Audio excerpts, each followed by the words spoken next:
Hello সবাইকে, আরও একটা নতুন মিনি ব্লগে সকলকে স্বাগত জানিয়ে ভিডিওটা শুরু করছি। কেমন আছেন আপনারা সবাই? আশা করছি অনেক অনেক ভালো আছেন। আমিও ভালো আছি। পছন্দের ফুল দিয়ে দিন শুরু হলে দিন তো এমনিই ভালো যাবে। সকালবেলায় উঠে দেখি মায়ের গাছে দুটো সাদা পদ্ম ফুটেছে। পদ্ম দুটোকে প্রথমেই তুলে আগে পুজোটা আমি সেরে নিলাম।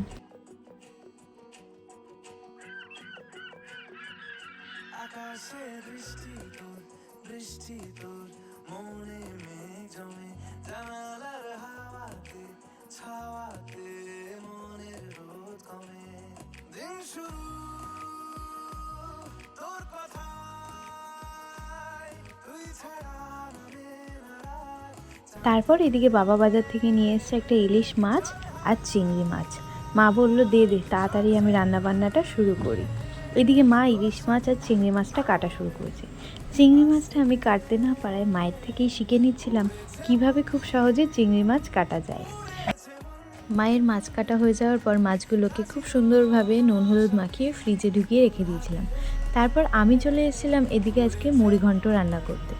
যেহেতু আগের দিন একটা বড় কাতলা মাছ আনা হয়েছিল, মাছের মাথাটা ছিল, বাবা বলেছিল একটু মুড়িঘণ্ট করার জন্য। মাই সব জোগাড় করে দিয়েছে, আমি হাতে হাতে একটু হেল্প করে মুড়িঘণ্টটা রান্না করে নিচ্ছি। আমার তো মুড়িঘণ্ট খেতে বেশ ভালো লাগে।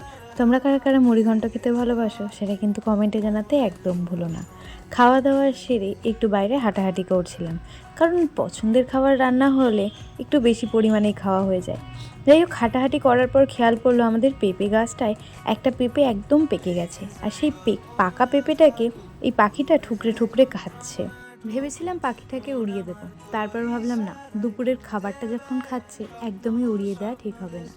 যাই হোক, আজকের মিনি ব্লগটা এখানেই শেষ করছি। কিছু ভালো লাগলে অবশ্যই লাইক শেয়ার করে দিও। নেক্সট ভিডিও দেখা হবে, ততক্ষণ অবধি ভালো থেকো, সুস্থ থেকো, টাটা বাই।